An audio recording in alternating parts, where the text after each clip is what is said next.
And it's just, there we go. Hey everyone, welcome to a Yellow Coffee Chat, and today it is a how-to. And what I'm thinking when designing these how-tos is really thinking with the idea of like, what can we use today that we can continue using when we're back in the classroom? Which then brought me to the idea of like, oh my gosh, when we were in our classroom and I'm hearing these ideas of, you know, I was able to do this before, and you know, so it's changed so much. What can I do now? The practices that I had, things that I was used to doing with the kids, that we could definitely just implement in today's new learning environment, but with a twist. And I chose this little up storyboard to take you on the journey that you are all in. And if you remember, that idea of just saying goodbye to our classroom, our students, was very unexpected and definitely a bit scary. The idea of something new and that we weren't really prepared for makes us feel a little uneasy. But once we take a breather and we are thinking again of working and learning and teaching with grace, and patience, that we can continue doing this. So the first thing I want to take you to, well, I'll show you where we're going to be going. We're going to be going to what your classroom, what you would be needing now in your classroom. We're going to be looking at some tools. So we were used to using whiteboards before, and what do we use now? Grouping was another piece of us that we would do quickly. We'd have our kids go and sit in different groups. We use Google Slides and you know, in different ways, and now we're going to have to really use the best ways to use Google Slides. I'll share a couple. There's a lot more, but I'm going to share some that could actually work for collaboration. Flipgrid is a tool that some of us have been practicing, and again, knowing that Flipgrid is not just a tool we can go to, that can be embedded in so many things that we have right now. And I'll show you some tools that and grids that I've created for you. And the idea that there's no end to this, that you're just going to continue your journey. So let's start with your classroom.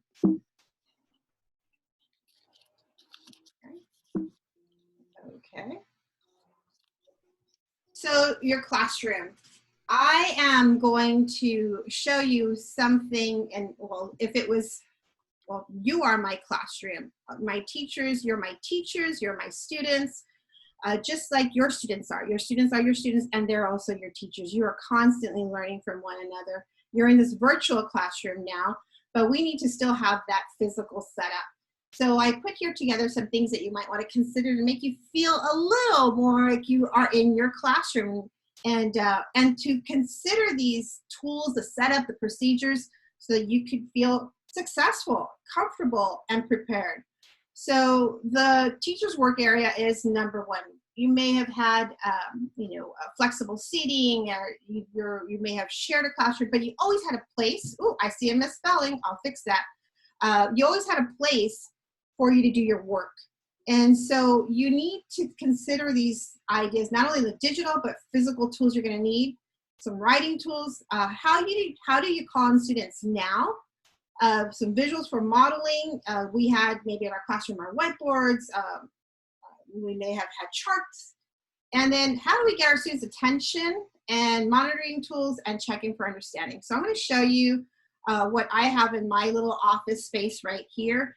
And I have a place always for my books, of course, my laptop, my coffee, my journaling. That journaling is to keep, hold on, let me go back. That here is what I'm using to monitor. I'm collecting all the, you know, whatever you're asking me. I'm taking notes, just like you should be taking notes. Sometimes we're in the teaching that we need to make sure that we're pausing. And in order for me to take notes is because I'm actually pausing and listening to you. So I am taking my notes just as much as you would have had your students at some independent practice or some group work, that you would have been monitoring your students' work in that sense. So that is why that is there. Of course, some sticky notes.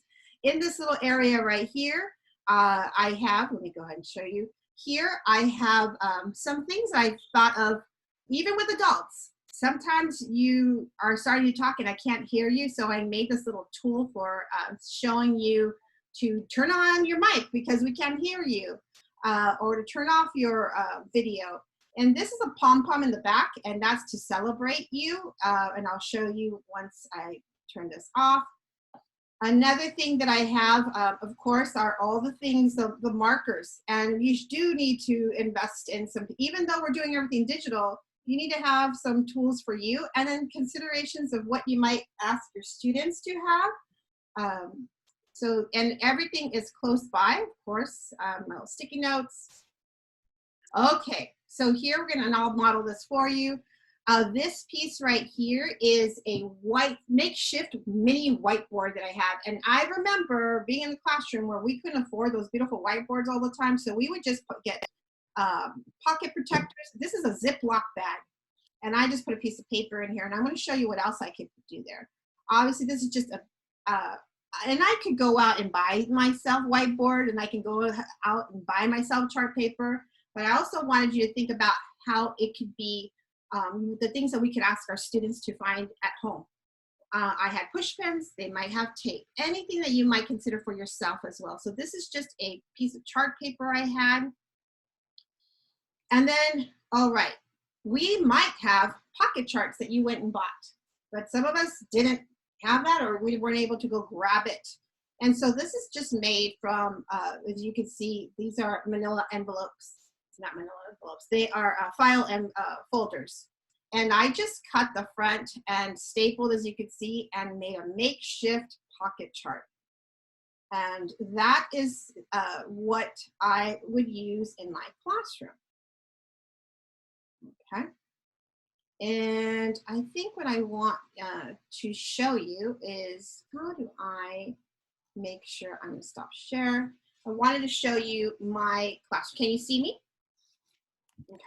Oh, I need to get off the preference of the, if you notice I have a screen, a virtual screen in the back. I'm going to shut that off. And now you're in my room. So something I wanted to share with you, again, these are those tools. I made them with just a piece of paper that, you know, I printed in black and white, popsicle sticks, something else. Again, those celebrate sometimes, you know, we had our own little things. This is something that I would use, but you have yours. A lot of you might have still your thumbs up, your, you know, celebration. We still want kids to be excited. I wanted to show you that this is really like low key checking for understanding. So when you ask your students to answer some questions, of course, we could have them write it. We can show them with our fingers. If you have a multiple choice question, you know, that would be 1, 2, 3. But another thing was spoons. And everyone right now has 3 things, and I have spoons. And I played this the other day with some teachers, and it was funny. The idea of, you know, is it answer, you know, ask a question, is it answer number 1? Is it answer number 2? Or is it answer number 3? And the kids doing this, the teachers were, you know, and I pick it up. And then, so what do you do when you have an interactive, some kind of a tool online that only you have access to and that you can press the multiple choice button? Well, that's how I use this. I actually used it when I was sharing a Google Earth presentation, and there was a game. So once I saw the teachers, you know, and I'd let them know whatever I see the majority of holding up, but how many spoons is what I'm going to press. So if the majority were 2, I would press, you know, letter B, or, you know, answer number 2, and then that's how we would celebrate. Again, can you use your fingers? Yes, but there are other things that we can do, and it just gets the kids excited, something different, and get them, and it allows you to play games that you probably weren't going to be able to play before, because you thought it was only for one, you know, for one person, and you didn't want to send out, oh, you know, download this and that. You can still do that. All right, so in my board, I'm gonna try to see that. So this is a whiteboard that I created makeshift. I can still, you know, write on this, and I can definitely erase it. And this is just with wiper pen and a Ziploc. And if we have that, you know, that's good to go. The other thing I could use I want to share. Now we could all do this digitally. I'm just trying to show you all the different tools out there. Yes, what I'm about to show you, there's great apps and great tools, digital tools. But I'm also sharing with you ideas that, number one, there are teachers that you might work with that feel so uncomfortable with the tools. And you can show them, like, you can still do this, you can still do this. You would have to set up, you know, a bigger picture, you have to be close up, but the idea of I can still write on my whiteboard and still do a narrative or an input chart with, you know, things that I see a beak, you know, I see a nest. The things that, if you're using Seesaw, yes, and there's other tools, believe me, even the Google Slides, that we can definitely do this. But again, I want to also give you an opportunity what your students can do as they present. You know, they may not have that, you know, those tools as well, but I can definitely present to the class if they need to. My whiteboard here, my makeshift, I did, that's not a whiteboard. If I wanted to do a bigger, larger whiteboard, I would cut up my Ziploc bags if that's all you had, and I would definitely cover this. And now I have a bigger piece of work, or it's just your chart paper, and now you're able to draw, write, welcome, questions, model, whatever you need. The pocket charts, again, it's something that's very easy to make, and what we need, we can still use our sticky notes. If you're using any kind of the writer's workshop, reader's workshop, you can still do this without any digital tools except for Zoom. So I really wanted to share that this is available to teachers, that you can talk to teachers about and let them know it's still doable. We can do this. And you could also empower your students and parents if they want to give it a go. And that was my classroom. All right. I'm going to continue sharing my screen. But before, do you have any questions in regard to the classroom setup or any ideas? Do I need to move, stop, pause? I'm going to continue. Think about whatever you have. You can continue writing in the chat. You can write at the end. Yes. Maddie, I do think that what you just shared is so important. I think that the first week, my experience was I was in different rooms in my house. My husband is working there. My kids are all, you know, virtual classes, and kids needed that stability. And it started with me finding a place where, okay, this is where I'm going to do my little classroom. And then I asked my students to do the same thing. Yes. And it brought that, you know, stability and also a little bit more consistency and pattern, you know. Thank you for sharing that. It is so true. I'm going to share my screen. And I hope everyone has a personal space. And I know that sometimes it's hard to find that, but it is important. I have to show you something that I ended up creating. I went from my bedroom to my little office, which I wasn't used to, and then also letting my family know that mom is busy, you know, and I had to put a sign up really outside my door, and it just, you know, I thought I made it friendly because, but just something, you want to put a red flag, whatever you have to, but everyone needs to know that my family knows that they really have to make sure that the background noise has to be low when I'm in a Zoom session. And then I open the door, I take down the paper when I'm not in session. I have one right now that's on there, so that's why they know I'm here. Okay, let's continue. So that is the classroom. All right, so Google Slides. I'm not going to say that we're all familiar. We may have seen a presentation, someone giving a presentation on Google Slides, and maybe you have used Google Slides before. But the idea of thinking about what we used to do in our classroom. In our classroom, we made sure that our students were collaborating. And that is key here. How do we do that now when we're on Zoom? And I'm still researching, but there's got to be more ways. But I wanted to show you real quick something on Google Slides. And I do have a video here for you to watch, and I'm going to play a little bit, and just so that you can get excited about that. And I'm going to show you what I mean by being collaborative on Google Slides. So if I create a slide where I'm going to want the kids to interact and work on it together, I'm going to create, obviously, a slide with directions, what I want them to actually do, and then I want them to interact with one another. So I would have either a team here, so I could actually number these teams. Like I could put here that this is for team 1, and I'll just put that, and I'll drop this as yellow. And so that way my kids know, who is supposed to be on this team, and I would have already shared with them who's on each team.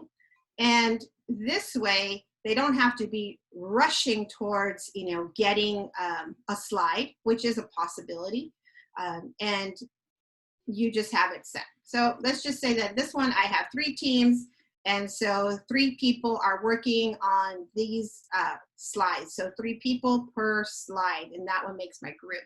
And so the kids will be able to interact with this. And knowing that it is in Google, then anything Google, that you could share through Google Classroom, you could email. There's so many things that can be done. And in your Google Classroom, it will allow you to share with them where the kids have editing tools. So when I share, you always want to make sure that right now, if I shared it, it would be on view. But I could go ahead and I can change the editing, and I could actually change to whom I want to share. But here's the view, and I could say I want them to edit. And this also comes out in your, it is also shared in your Google Classroom. So I'm going to show you a little bit here so that you can see. For this activity, I wanted all my students in the class to work on the same Google slide deck. I assigned each student in the class a different number, and I number the slides as well. They could look at the slide number on the side over here, but if you actually put the numbers on the slide, if somebody accidentally adds an additional slide or deletes a slide, they'll still know which slide that they were working on because it's numbered on that actual slide. So I number the slides, and then I go around the room and assign each student a number so they know which slide that they're responsible for. Then I want to push out this assignment to the students so they all have edit access to it. The easiest way to do this, and I think the best way to do this, is through Google Classroom. You could technically just click share, and anyone with the link can edit, and then give the students that link, and then everybody who has that link can edit and work on it. But you can't see who's done what. So if you push it out through Google Classroom, you can see all the students' names and who's did what edits to it. So it holds a little bit more accountability to the students, and And I would want you to continue watching. It's 3 minutes. She actually goes through and models how to do this in Google Classroom. So another thing in this presentation, I'm going to put a couple of things where I have other teachers, other educators modeling tools for you. But I do want you to know that this research has already been done that if you create your own how-to videos, students will actually pay more close attention and be willing to watch it because they hear your voice, they see your face, rather than someone else. So I'm doing 2 things. Number 1, you're hearing my voice. I could also model myself, but I'm also sharing someone else with you. Okay, and let me go back. Patty, Yes. on the Google Slides, they can also see the history, right? To see who did what. Yes, you can actually see that. Let me see if I could show you. You could go, let me go here. In Google Classroom, you could, I'm trying to get out of here. So she's showing you, and she'll show me this thing is just in my way. I want to go to my Google Classroom so you could see this. And Google Classroom, you'll be able to actually be seeing who's doing, if they're actually working on something once you assign it. But that's only if you're actually doing it through classwork. So she's going to show you that. I don't have something to look through right now, but you could, that definitely has to do when you actually did an assignment. And so you'll be seeing what that looks like. Another, which I'm not even, I know that that's something that you could actually see it happening. You could actually see it happening with, on the slide itself. I don't know if you could see my little face on slide number 3 to the left of the screen, you see? And when someone's on this screen, you'll either see the little faces at the top, you can see who's in, and then you actually can see who's on what slide. So that's another thing that you could do. Another thing that happens within, even in this format, you could see what was edited, what has been working on. So you'll be able to see, number 1, through Google Slides, in Google, your Google Drive, and in Google Classroom. Okay. All right, something that we often did is grouping. We did not just teach the whole class. And it could be a little different now. What does that look like? A lot of people are already feeling very comfortable sending the students to different Zoom rooms. That's the idea of putting a couple people to work together, students to work maybe with an instructional aide, or there's another adult in that Zoom room that they went to that you sent off. But how do we group them? And this is a cool tool called Flippity. And I have, oops, hold on, go back. You could actually go to flippity.net, and it's free. And this is the tool, and there's a place for you to actually, there's a video there that will help you. There's demos.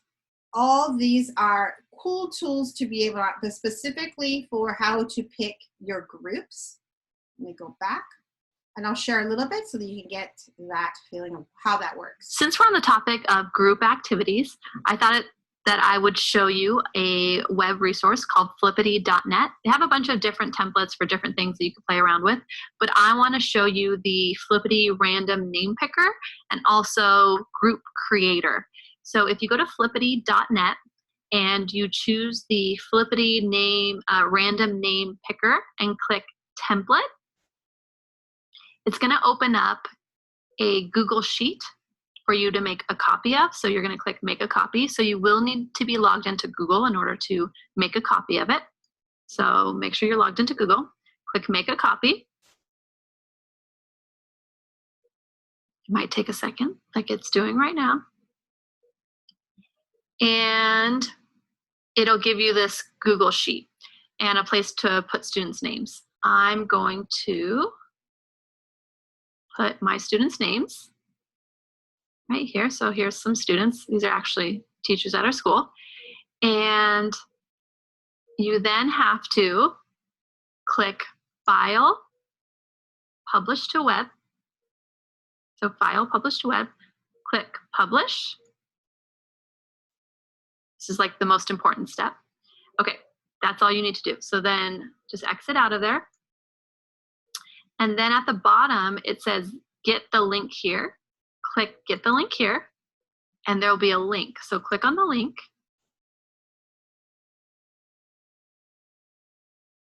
And it has all your names imported, which you can spin and randomly like call in students. But I want it for the groups. So it'll randomize your groups for you. Right? So if you want groups of 4, and it'll give you 9 groups based off how many students you have. You can also, if you click more, you can get a little bit more custom with it. If you want, let's see, if you want 8 teams, it'll randomize it. Like, let's say it makes your groups, and you're like, nah, I don't like these 2 people working together. You can click this little button here, and it'll continue to randomize them until you have the groups that you're comfortable with.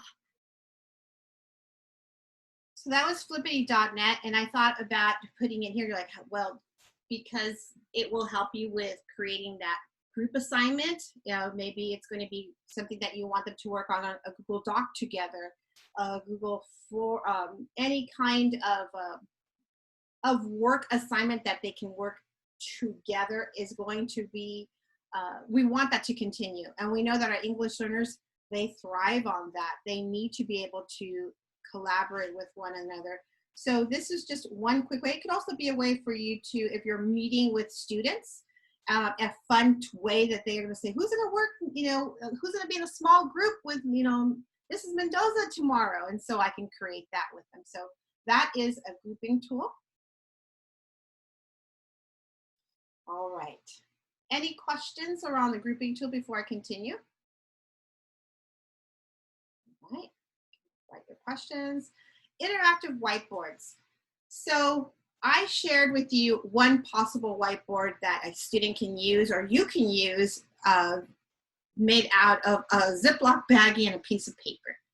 But there are whiteboards that we could actually use that we already have access to. So this one, Claire Arcadia was the one who had mentioned this, the Jamboard. It's part of, I'm going to go ahead and of Google, and I'm going to show you where that's at. So it's here in your Google Apps. You'll just have to look for it, and it's right here. Now don't worry, I have created a video, I have shared a video with you that if you want to see it modeled by someone else, that's fine. I am new to this. I've practiced it a couple of times, but I am not an expert. So I want to create a new whiteboard, and I'm going to hit that new jam, and now you're going to have a new jam whiteboard. And just like all Google things, you can title it, rename it now. You could say this could be for a demo. Okay. And now this is your whiteboard that you could actually have a clear frame, see how that mine is, or you could change it to maybe you want dots, lines, you could make grids for math. You could even do a blackboard if you want, like a chalkboard. I'm going to go back to clear frame. So that is how the first thing you could look at and create a whiteboard with.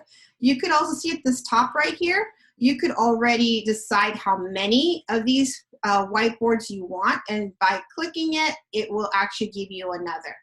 And so now I have 2. I'm going to start with this one. Here to the left is your pen. By the way, I'm about to show you that I am just using right now my, hold on, and I could change the color. Not only is it going to be a pen, but I could use what color I want. I could write, and I'm using my fingers. I do not have a pen to write with or a mouse. I'll just write that. And one thing that is really good, and that's like, oh, I don't know if I'd want it to write on that. You could actually, I believe there's a tool. Where did I see that? You could, well, let me show you the tools first. You could erase things that you did not want. That was really cool. We go back to the pen. The different markups that they have a marker, so you could have a nice bigger writing tool. And then they also have the highlighter, and the highlighter doesn't really work that great right here. I feel like it erases, covers, but if you use the paintbrush, it actually works a little bit better. So you could just see the color. Do you see the difference in the color? So that's the paintbrush for highlighting. And again, I did the tool. Now, if I want to, let me go ahead and do something else here. I am going to, maybe I'm going to draw a cat. Nice. And I could actually go here to this little select arrow, and by selecting the arrow, okay, why can't I do this? Okay, it's not doing my thing. And collect, supposed to move it, so maybe I'm not doing it right. I could add an image. I could upload an image from my photos. I could, I'll just put this picture in here right now and select it. You could add that, and you could make here, think about if you're going to have a GLAD input chart that you want your kids to go ahead and write to. And what you could do is have sticky notes. And right now it's on a color. So maybe I would say dual teachers and students. Something like that. And then I could save it, and it's a sticky note. And I could also do another one with no color, and maybe I just wanted to put here something like ears. I don't know. So I want you to see, okay, what it did. There's my sticky note. Here is that little word here for ears, and you could still have them do an arrow to the ears. Okay. And there's a laser when you want to show your students that we're going to be talking now about hair or about hands, and notice that it goes away as they go. And I know there's another part to this that actually can fix your, and I don't remember where I saw it, but if we watch the video, you're going to see that how to create, like my picture here, there's a tool, which I don't know which piece is. There's a tool that will actually start to show you, oh, you're trying to draw a cat, and it'll actually work in there, and it'll bring up a cat. All right. So that was Jamboard. We're going to do the Zoom whiteboard, and I'm going to practice this with you. And let's see how that goes. I'm going to do stop share right now. And supposedly there is in Zoom an interactive whiteboard. And it comes out where I can see it. When I say share screen, there is a whiteboard option. So I'm going to do the whiteboard option, and I'm going to select it. And now I can actually write on this whiteboard as well. I know I can share this with you as well. And I think that, oh, are you writing it? Yay! Okay, see, that's what it is. So it automatically gives you the permission to write. The teacher can control. So everyone just write something, whatever you can. You can use a text. I could write like, hello, everyone, start writing.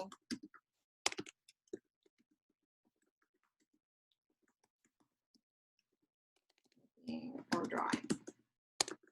How do I start writing? I know how to use it as a teacher, but of a student, how can I do this?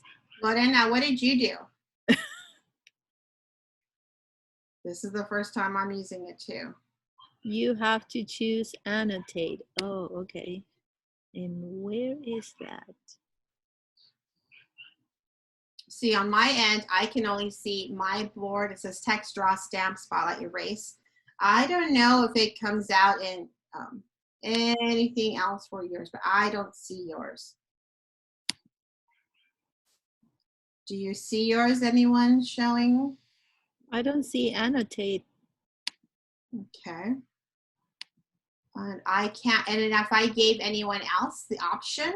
It's up in the She bottom. says to unmute her. Unmute her.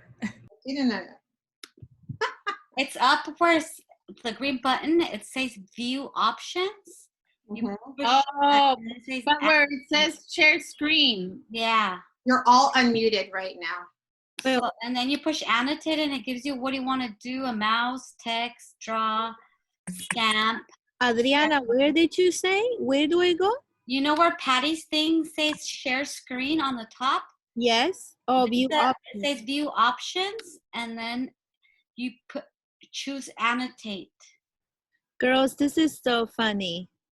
On Monday, I had a guest reader in my class, and she was reading the book, and one of my students did this. Well, there you go. We have no idea. Okay. My kids do it too, but I couldn't figure out how. I'm like, who's doing that? Patty, Yes. you can choose on your options for the person who's texting. Wait, hold on. Annotating for their name to show up.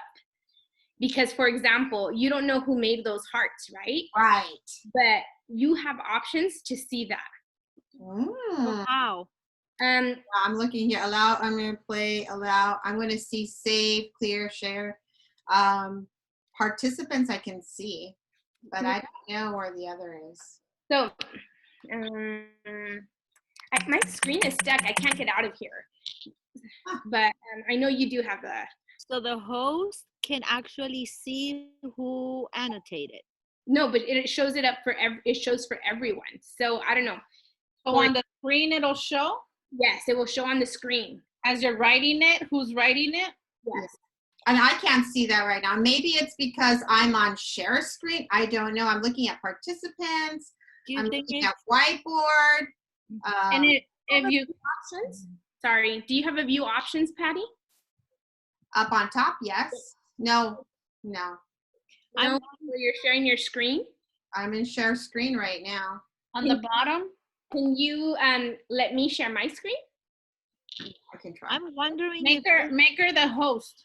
Okay, hold on. Well, you can still share screen if you're not the host, but she has to. She doesn't have it, yeah. Lorena, I'm wondering if this has something to do with the setting in our Zoom, not here, but when we go to settings. No, I and think it's here. I've done it here. Okay, I'm going to put you as a host right now, I Lorena. would love to see And that. then you'll just have to share. So right now, Lorena is our host. Okay, so we're you'll gonna have to see stop. her screen. I'm going to stop sharing my screen. And now Lorena's going to walk us through that piece, knowing that I have just a couple minutes. But if you guys want to continue learning, that's fine. Okay, so on top, there's a button that says more, and it says show names of annotators. And so if you guys start texting, so like if I do this, you should say that. You should see that, right? Yeah. You guys know? Yeah, we see Lore. Oh yeah. So now somebody else start writing. Oh yeah. See, Gabby. So now do you see how it has the name of the person? Yes. Oh, So on top, there's a toolbar, and I don't know. Oh, yes. And you know what? That toolbar only came up right now. where Okay, you so annotate. yeah, so it says like mute, start video, security, participants, new, share, pause, whiteboard, remote control, and then there's a button that says three dots that says more, and right there it says show names of annotators. And so that you can see One more time. Say it again. show names of annotators Under where? under more. Under more. Okay. You know, On your screen where it says more. because that's where you can disable attendee annotation, but you can only do it when you're the host and when you're sharing. Mm-hmm. So oh, if you have been the host and you allow other people to share your screen, you can still do that. oh my God. This is good. Yeah. Yes. I had a teacher who did a math problem, and then she allowed her kids to annotate their answers on the side, and she could see who it was. That's great. So that was just one. Thank you for doing that. Yes, yes. Thank you. I don't know. Can you make yourself host again? Yes. Okay, I'm going to share my screen. Okay. So that there is for interactive whiteboards. Again, you have Google Interactive Whiteboard in the Jamboard app, and you have Zoom Whiteboard. So, and then we have our tried and true makeshift. I'm going to use a baggie and a piece of paper. All right. So Flipgrid. If you are is new to Flipgrid or just haven't used Flipgrid for a while, remember it is an amazing tool to really have our students practice the speaking skills that they need around any content standard. So I put here something for you together. And I'm going to be sharing a couple of things that ideas that will spark also other practices that you can take. So number one, anytime that you go to any of my Flipgrids that I created, the password is always hello 2018, and you all have access to that. So I'm going to go here, and there's my hello 2018. And again, I've put here things that you might already be doing. I already have 16 topics for you ready to go. And you can use these anytime and things that we might be practicing. So if you haven't done Flipgrid, you know that you could remind you that you actually can videotape yourself, record yourself with speaking the directions, but it also has this new feature, the immersive reader, so they can also be read out loud to the kids as well. What 3 emojis would best represent the book that you've been reading? Why? Cite 2 to 3 pieces of textual evidence with page numbers from your book to explain your answer. Okay. So there's features there, and again, the kids would have to walk through and record themselves. And I have that how to use Flipgrid. I'm just not modeling that for you today. But I wanted to share the different topics that you have, the things that you could actually.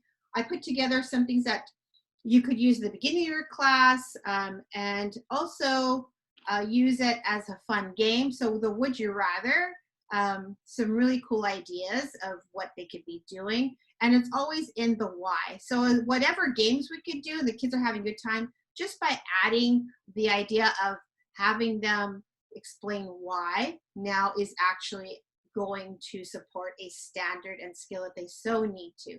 So we have that. I have the what's news. And again, you could also embed videos. Remember, you could actually go and have them watch a video. So if you haven't used that. And then I would also have a handout that you can actually use as well. So there are many things here that you can use for Flipgrid in just in this specific one that I have here. Go back. Is all on talk tactics. They really can be used with anything. And I would really encourage you to go ahead and share these things. You could copy. There's a way that you could actually copy and put it on yours as well. Another thing that I wanted to share with you, I'm gonna go to my grids. I know we don't go out a lot, but when I created the spot, thinking about how I could help teachers who were uncertain how to support English learners in their classroom. So I said, you know what if I became the classroom, the teacher, and then the idea of taking them on different journeys. So I put some things together that I actually took them to here. When I was once upon a time when we could walk freely through the aisles of Target, you're going to see that that'll pop up. And it's taking its free nice time, but there's a video here that you could actually be watching, and I don't know why that's taking time, but I recorded myself taking them there. Let me go back. I don't know why that's, maybe if I pick another. I also did one with my house and what to do with their free time. There we go. And again, having them take a tour, and I asked them questions to do. So I just wanted you to think outside the box. Hi everyone, this is Mrs. Mendoza, and today's spot is my house in my backyard. I am not at work today. I have free time. Yeah, and right. My free time. So I take them through the house and show them different parts of who's doing what. And that was just something to be creative. So when I think about sharing with you with Flipgrid, I really want you to think outside the box. Doesn't just have to be something so rigid about answer this one thing. You yourself can be creative the things that you have done in your classroom. Flipgrid is one tool that allows you to still do that. And what's wonderful about that is that you can push it out immediately once you're done what you want them to do. When, like this one, I was done creating one, I could copy the link and I could paste it in an email. I could automatically do a QR code. I could send it directly to Google Classroom, and it's there for everyone. So that is a great tool. You could bring that back and share. And one thing that I would, I'm going to be looking for, and I would love your participation, is really having students start to share. And I'm gonna create one that I'm hoping that you'll have your students share on it. And it's really their experience through distance learning, how they're feeling, and what they, you know, to an audience, what would they tell their principals or you know, the community. So I'm going to create that, and I'm going to push that out. And I think that that would be something that we could definitely do across the district. And I think it's going to be heartwarming and a place for us to learn. So I'm going to be creating that Flipgrid, and I'll be sharing it with you. All right, Storyboard. It's called Storyboardthat. And I had seen this tool before, but I had never really practiced it, and just thinking that it was cool. And notice that I got the free version, so that's why you're going to see this, what is it called? The waterboard mark. And it's a really great tool for practicing reading and writing skills. So what would we already do in the classroom? You know, what we would have had, you know, their kids that, you know, they would have been creating pictures, drawing the art with us is one thing, but, you know, the older kids wanted to create too. And I think that the more opportunities we get all our kids to use some tools for expressing their work in different ways is valuable.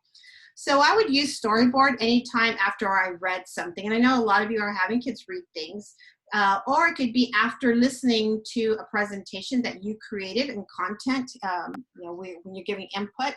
So they could actually, this would be an after input session. So they could sequence the events, summarize, and visualize. And these key things, sequence and summarize, are one of the huge aspects of academic presentations for our LPAC test that our students will need. Is a standard. So after I hear something from a teacher, can I summarize what I heard and explain it? And so these are key skills that students need to do. And this is just a fun way to do that. So this is the storyboard that I would want them to do. And I'm going to show you what that looks like. So Storyboardthat. And again, like I said, it is free. And you could just create a storyboard, and it automatically gives you a storyboard to start working on. And just like what we're teaching about the elements of our stories and things that we want them to do, when you're creating writing at the primary, we always have those details that we know are very important, that we teach them with pictures before they go into writing and speaking, all those things. So that's here. So we could actually already pick up a scene. Maybe it's going to be, let's see, we pick one. I'll just pick anything. Well, I did the washroom, but I'm going to do the grocery store or restaurant. I don't know, this one. So I can drag it into the box, and it gives you some really cool tools that you could change some of the background color if you need to. You could edit, and I'm going to just leave it as is. So now that I have and the next piece, maybe it's going to be places that we go. Maybe this will be that, and maybe, I don't know. I'm just going to place. So I have all my settings. You could definitely, this is just a town, but I could take them to different places that you would want them to go to. Maybe even places that are outdoor. Maybe I'm going to change this one, and I can put that back in here. You could change it. Maybe you, it's something that they want to go back to school, and then if they were in their classroom. So I just wanted to show you that you can change the features, the setting, and then you could add characters. And the characters are even by what type of character do you want? There's adults, teenagers, kids. Look at all the different characters that they could, even animals. So maybe I'm going to have, I don't know, I'm just going to put this dog right here. And you can size the dog by doing that as well. And that would be there. So you could do actually text, so the dog could actually be speaking. I'm going to put that in there. And everything is a drop. So here, wish I was here.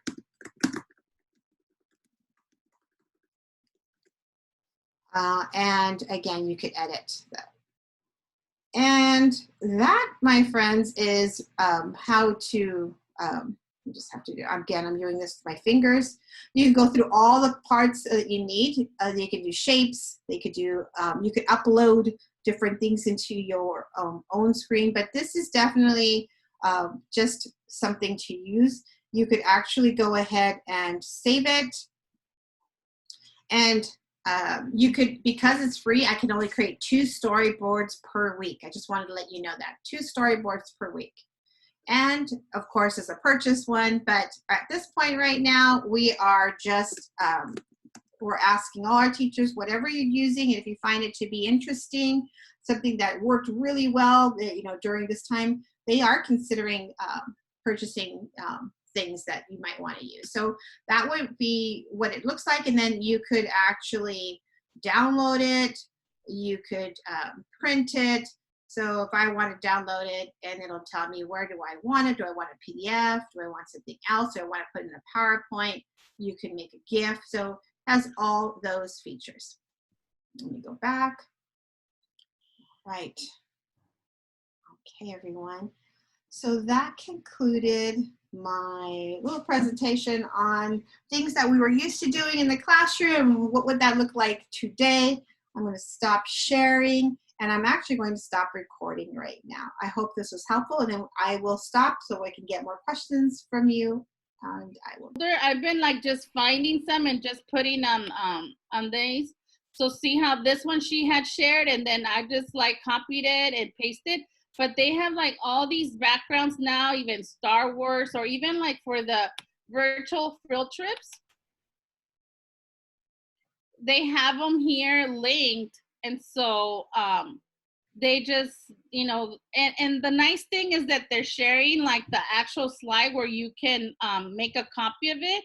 And all you have to do is click on like their emoji and put in yours, and then change up some, you know, like if who's the sharing them, Claire? You saying who's sharing?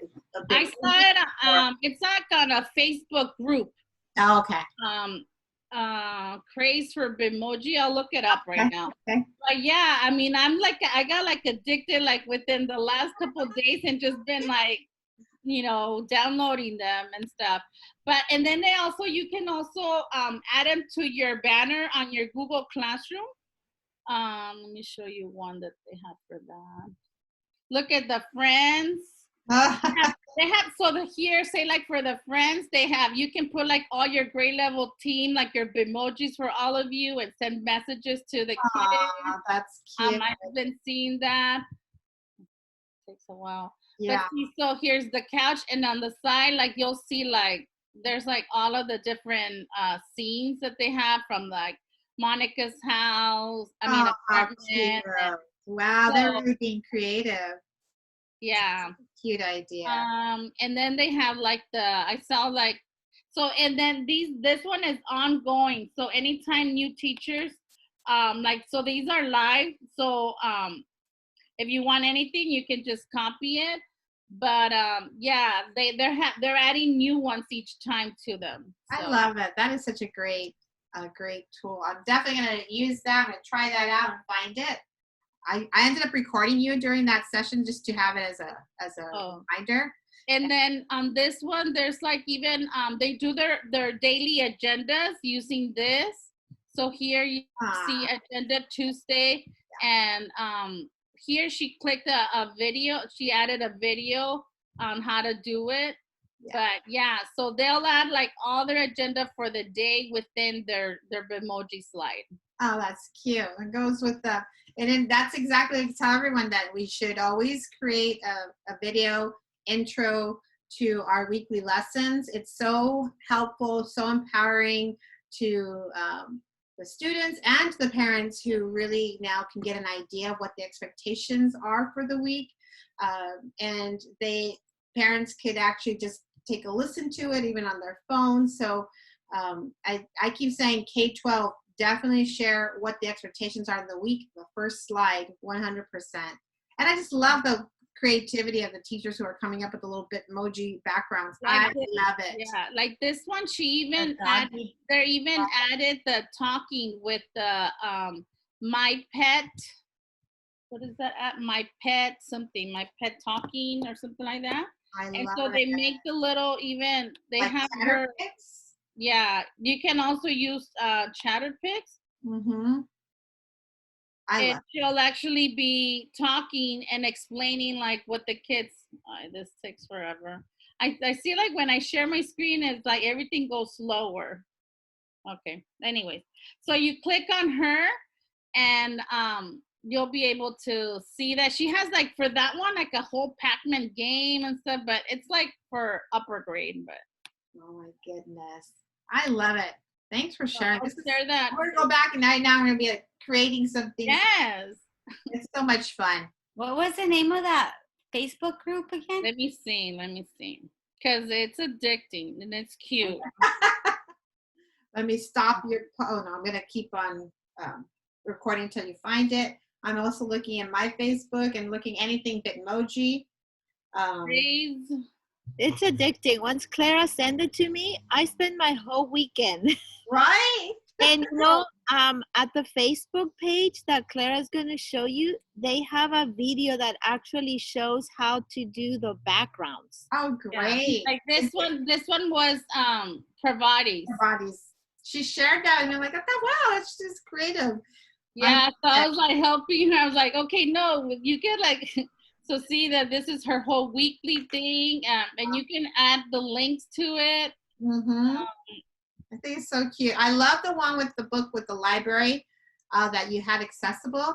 Because I can see you going and directly linking to the videos that you've been creating, Clara. I love that. Is a thing called Bitmojis and Bitstrips fun? This one is called Bitmoji Craze for Teachers.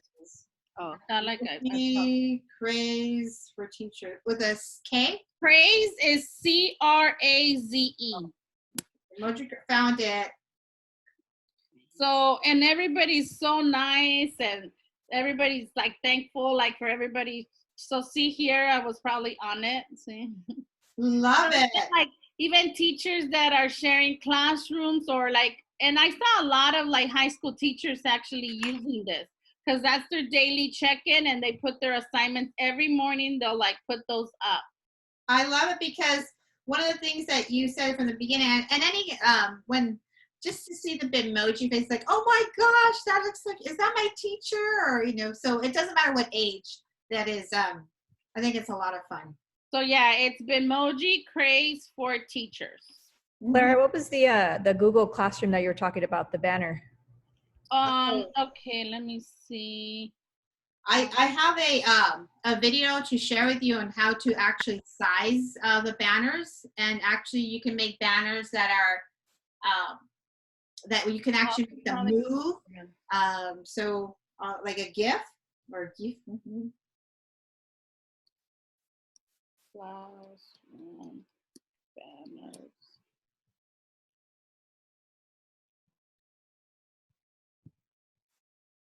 So like this one would be like a Google, this is the size for the Google Classroom banner. And so the same way, like this is an image of hers, but they use these to put them in. I like that background because I added one on the Project Amp, well not Project Amp, on the in my Google Classroom as well. And it took me a while because I had to do it on a slide and I had to resize it. But I ended up just putting a blank background. I love this. So and then yeah, because like on this folder that I found, that I started, there's even like lighting, so if you want special lights, you can just, there's tons of lights, there's tons of backgrounds. So I mean, I'll share this with you guys or with Patty. Just anything that you see, just copy it and then paste it on yours, because they're adding more to them. I think that's so. There goes our weekend, Clara. I know. You, I was up till like 2 in the morning, just like, oh, another one and another one. I think that's so. Thank you so much. Woo, I'm gonna stop the pause. Let me. Okay, go ahead. So I did all my lesson plans. I've done 5 so far for a writing workshop, and let me see. It's still streaming, so slow. I can hear. So this is my first lesson, like de que puedo escribir en casa. So I review all the genres, and I put my Bitmoji everywhere too. This is rutinas, how to set up and how to be ready at home for writing workshop. So this is another lesson, and this is a how-to lesson.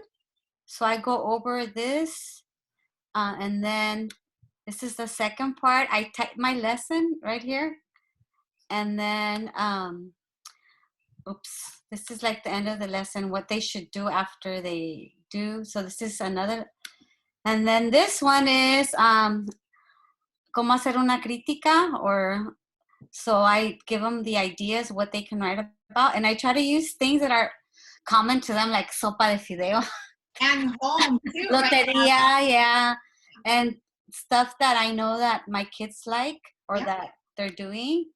And then I show them, I review the process because we've already done this before, and then I try to add some of my samples, like my samples. I just take a picture with my iPad and upload them, and then what they should do at the end. I always put this at the end. So I've been adding, this is how to write a letter to someone and what they can write about, okay? To yourself in the future. And I use their picture from the classroom and school and stuff. So I've uploaded these lessons. I could share them. They would just have to change the Bitmoji because unless they want to use me on theirs. And so I add my samples. So I record myself on Loom and I do these, or sometimes I'll do them live. Yeah. Yeah. So I try to do all my lessons on this on Jamboard. And I just keep on Jamboard, and I just keep adding. So I have a lot of slides. So I'm gonna add like 2 more today for next week. And this is where I do all my planning, and I share them with Gabby, and I could share them with Hurley, but I don't know if you guys do writing workshop, but I could still share them. And they're in Spanish, so. Oh yes, definitely. Hold on. So that's what I do. Heidi. Let me unmute all of you. I know. Here we go. Adriana, how many slides can you do? Because I got to 1 to 20, and then it didn't let me add more slides. Well, I'm on 11 so far, so I haven't gone that far, but I could just probably do like do another Jamboard and just do. Yeah, that's what I was gonna say. Yeah. Do a new Jamboard. So maybe you just told us right now, Heidi, you hit the 20, and then you're gonna have to start another. What I was doing is that lesson that Clara was saying, where you do day 1 and then you do day 2, and you have all the slides of the book again on day 2, and then on day 3, and then you read the whole book. Well, the whole book has 28 pages. Because I also put another book there. I put Lucia la Luchadora for a read aloud, and I think it had 16. So yes, okay. You could also do them on Google Slides. Or 2 pages, maybe. 2 pages, yeah, yeah. Like and then, yeah. And then when I'm reading, I just put it, because sometimes I can't see the letters, so I have to make it big while I'm doing it on. Or if you record yourself, or you could also do it live through Zoom, and then the kids correct you. It's like being in class. That's fun too. Awesome. Well, that's a great tool. Thank you for sharing that. Well, Mm-hmm. good. I'm glad that we got some ideas from some of the things that we were sharing, and that's the best thing. That's what I think, planning with teachers, talking about sparking ideas. Here's this thing, and then I already saw that. This is what I used. What about this? And that to me is key in any setting that we're in. And so if you could continue to, you know, encourage teachers and, you know, to do that, I think there are lots of that. Did I stop sharing? Did I stop recording?